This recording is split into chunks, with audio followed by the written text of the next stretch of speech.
Muito bem, amigos do programa Joaquim Alessi, e nesse bloco eu vou conversar com o deputado federal William Dib, de São Bernardo, ex-prefeito de São Bernardo do Campo, que acaba de ter aprovado e promover na Câmara dos Deputados em Brasília, pela Comissão de Segurança Pública e Combate ao Crime Organizado, do qual ele é membro, uma discussão ampla a respeito do assassinato de jornalistas.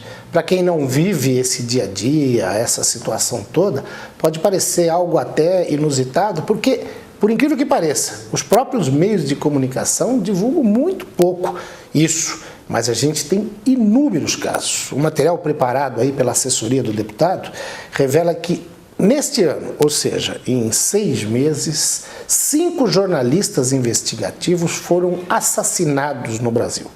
Nos últimos anos, esse número chega a 40, que é um dado bastante alarmante. E para falar sobre isso, sobre a iniciativa de debater com entidades representativas da categoria, da justiça, enfim, da sociedade civil de uma forma geral, eu tenho a honra e a satisfação de receber no programa Joaquim Alessi o deputado federal William Dib. Deputado, obrigado pela presença. Obrigado a você pelo convite para a gente falar um pouquinho desses índices ruins para o Brasil, e eu acho que é o momento da sociedade, principalmente a responsabilidade do Congresso, de discutir o que pode ser feito para a gente minimizar um problema tão grave para a liberdade de imprensa no nosso país. Correto. O que é que o motivou a levar esse debate adiante? Joaquim, você sabe que a base da democracia, e democracia com todos os defeitos que a gente possa encontrar, é o melhor regime, é o regime da liberdade, é o regime da oportunidade para todos, é o regime que deve tratar todos bem e promover o bem-estar das pessoas. Apesar dos defeitos, a gente acredita como que é o melhor regime. Como diria Winston Churchill, né? A democracia é o pior dos regimes, mas ninguém encontrou nada melhor para colocar no lugar, né? É, com certeza. E um dos pilares da democracia é ter liberdade de imprensa. É a imprensa livre. Não há nenhuma notícia no mundo, num regime democrático, em que a imprensa seja cerceada. Então, não há possibilidade de a gente imaginar regime democrático e cerceamento da imprensa. E o que tem ocorrido no Brasil? Primeiro, esses assassinatos em que coloca o Brasil num ranking mundial extremamente perigoso. É o segundo colocado, né, hoje em assassinato contra jornalistas. Eu estava vendo aqui nesse ranking de liberdade de expressão, preparado aí pela assessoria, pelo Donizete e tal, que o Brasil só perde para a Síria, né? A Síria, inclusive do nosso amigo aí de São Bernardo, o Sheikh Jihad, que está sempre constante lá, hoje tem um problema, mas a Síria vive uma guerra interna. O Brasil sempre é comparado a um país em guerra, só que nós não temos a guerra, né?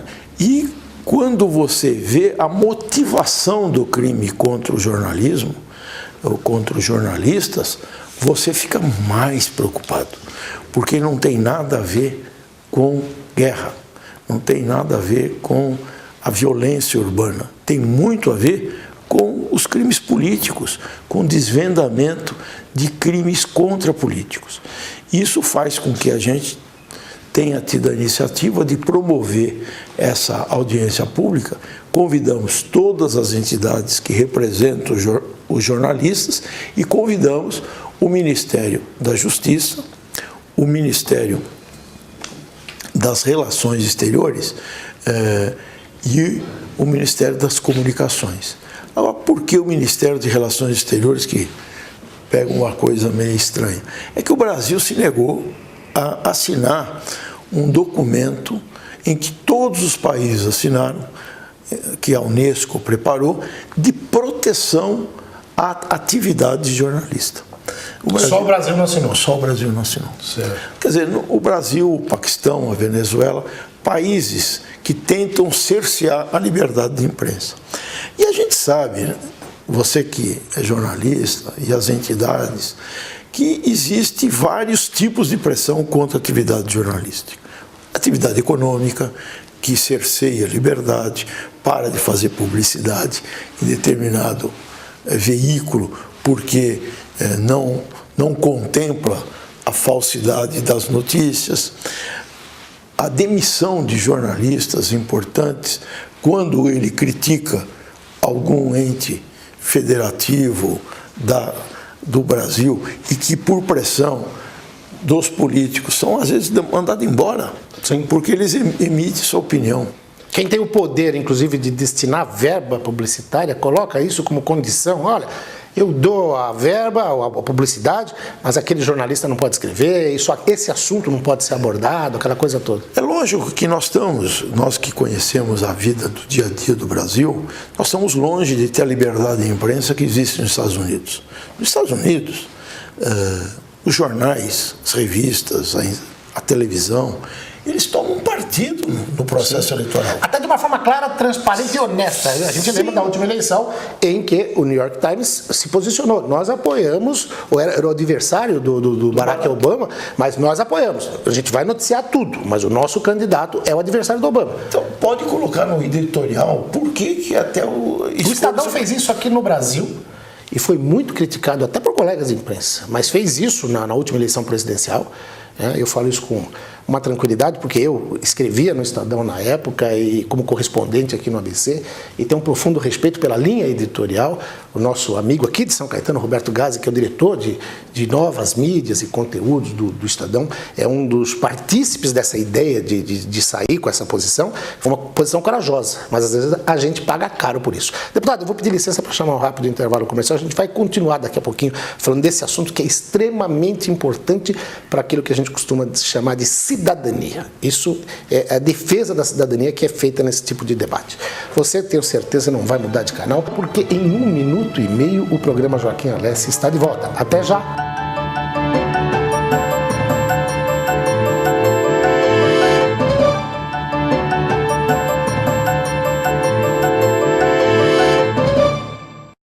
Muito bem, amigos do programa Joaquim Alessi, a gente volta para mais um bloco de entrevistas com o deputado federal William Dib, que está promovendo no Congresso Nacional, na Câmara dos Deputados, um debate dos mais interessantes e necessários para a garantia do Estado de Direito desse país, da liberdade de imprensa, das liberdades constitucionais.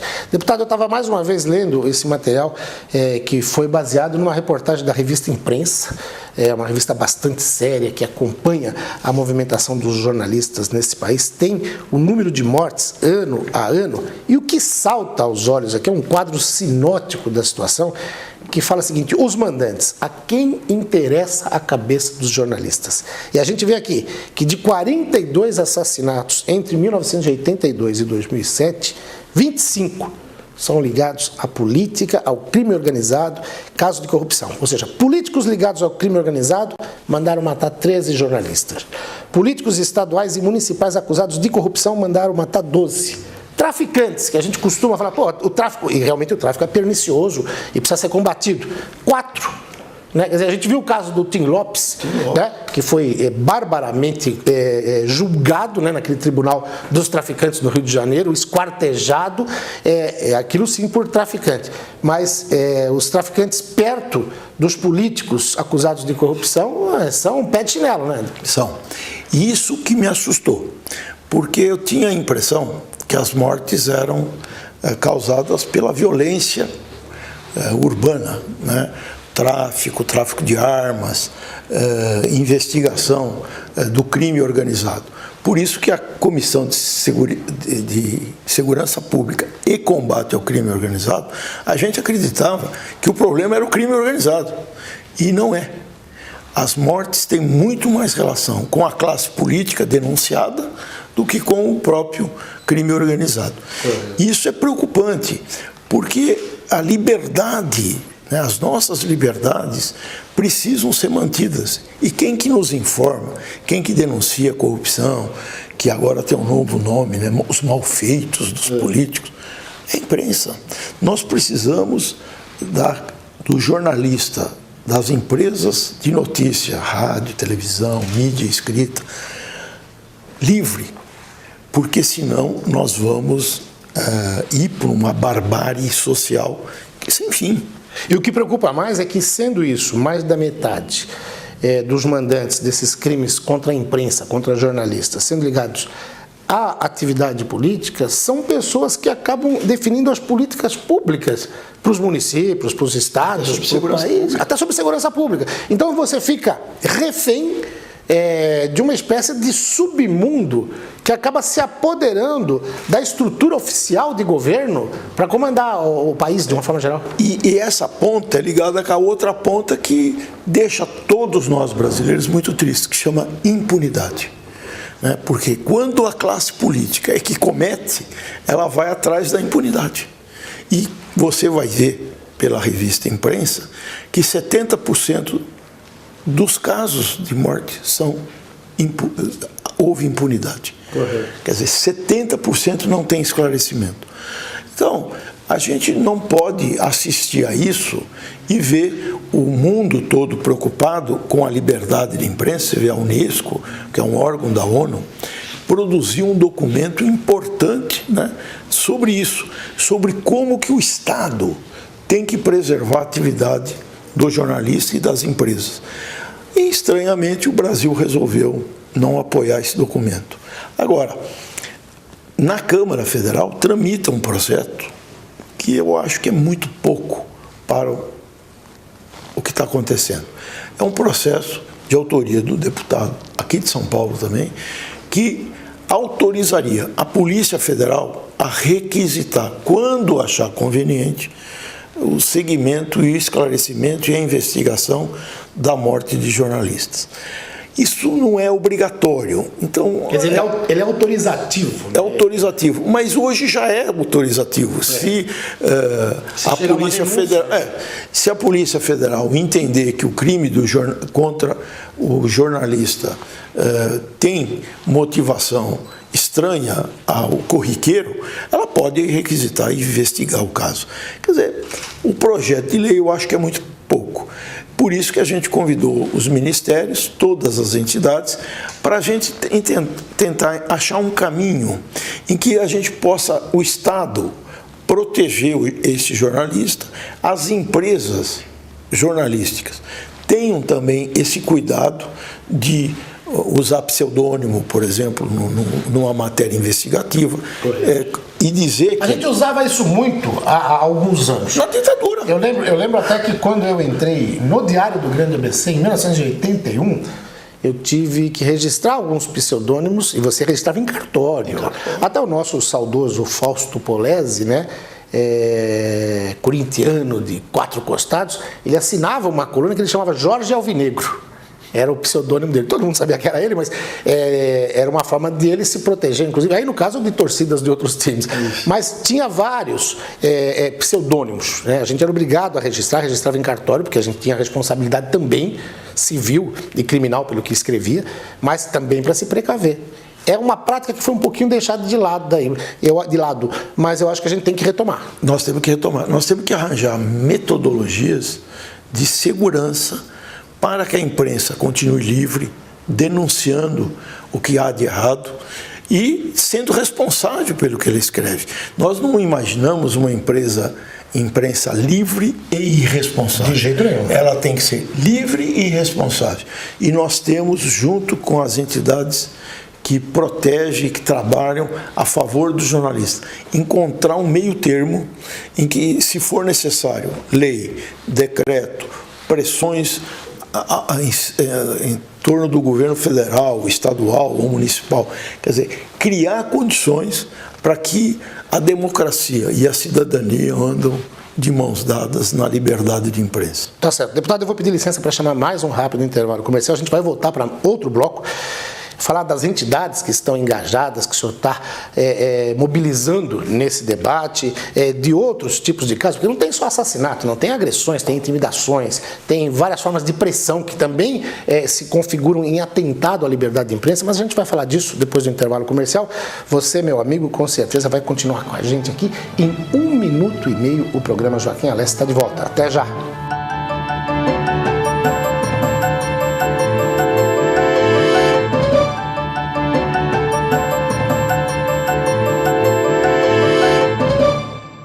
Pois bem, amigos do programa Joaquim Alessi, a gente volta para o terceiro e último bloco dessa entrevista com o deputado federal William Dibby, falando sobre liberdade de imprensa, falando sobre crimes contra jornalistas, principalmente jornalistas investigativos. Deputado, no bloco anterior eu falava que os assassinatos, é lógico, são os crimes mais graves. Mas a ameaça à liberdade de imprensa não para por aí. Você tem agressões físicas, verbais, você tem intimidações, pressões, ameaças. Isso também faz parte desse debate. Sim. Teve casos famosos no Brasil que jornalistas, principalmente esses âncoras, são exonerados, mandados embora pela imprensa porque citam este ou aquele político. Né? E passa-se para toda a imprensa. E o jornalista, ele tem que ter proteção em relação à sua fonte. Nós não podemos imaginar, nós podemos ficar discutindo, igual os Estados Unidos estão discutindo no momento, a questão da fonte, se o jornalista é obrigado a dizer qual é a sua fonte de informação ou não. Eu acredito que para boa liberdade de imprensa não deve ser obrigado. Tem que garantir o sigilo de fonte, não tem? Tem que garantir o sigilo de fonte, senão ele não pode escrever. Desde que o jornalista seja responsável e publique ou fale ou comente aquilo sobre o que ele tem absoluta prova do que está falando. Agora a gente até viu nesse caso aí do Cachoeira algumas discussões. O jornalista pode ir buscar informação com o cara que está envolvido no processo, pode conversar com o bandido, pode conversar com o contraventor. Uai, se ele não conversar com isso, ele vai descobrir com quem? Com o bispo na igreja? Não vai ter como, né? O jornalista tem direito de falar com o traficante? Tem. O jornalista pode dizer como que é feito o tráfico? Pode. O jornalista pode dizer como que faz para abortar isso? Pode. É assim que nós denunciamos os erros das gestões municipais, estadual, federal. Onde tiver o erro, a notícia investigativa, ela é importante também como crítica ao governo para ele tomar providência. Então, não é a crítica é ruim, a crítica é positiva, ela precisa ser verdadeira. Só isso. Mas isso a lei já protege a todos. O que nós estamos falando é de cerceamento desse jornalista de dizer e de falar o que pensa. Sim. Isso é muito difícil a gente achar que isso é normal. Agora eu vejo que para esse debate o senhor convidou entidades representativas aí, como o Sindicato dos Jornalistas Profissionais do Estado de São Paulo, a ABRAGE, que é a Associação Brasileira de Jornalismo Investigativo, Federação Nacional dos Jornalistas, Associação Nacional dos Jornais, ou seja, tanto lado do jornalista trabalhador quanto dos empregadores, dos patrões, a Associação Brasileira de Imprensa, que é centenária e tem um papel que precisa, inclusive, ser resgatado. A ABI hoje está vivendo muito mais do glamour daquela época. Hoje a gente precisa ter uma ABI forte, né? Aquele Barbosa Lima Sobrinho, aquelas coisas que brigavam muito por um jornalismo atuante, forte. Representantes do Ministério Público, a gente tem que ter isso aí, do Poder Executivo, do Judiciário. Como é que o senhor está vendo o engajamento de todos esses setores nesse processo? A sensação que eu tenho é que todas as pessoas estão procurando uma fórmula, procurando um jeito de causar uma proteção cada vez maior à livre imprensa. Todos sentem que esse caminho, a impunidade, a morte consecutiva de jornalistas em todos os estados praticamente do Brasil, nós vamos levar a imprensa a um canto muito ruim, né? E vamos encurralar a livre imprensa. E eu tenho a sensação que o governo federal, através dos ministérios, e também as entidades que trabalham com a imprensa, estão preocupadas de encontrar um caminho. E essa discussão, eu acho que com o passar dos dias, vai fluir e vamos achar caminhos, né, de proteção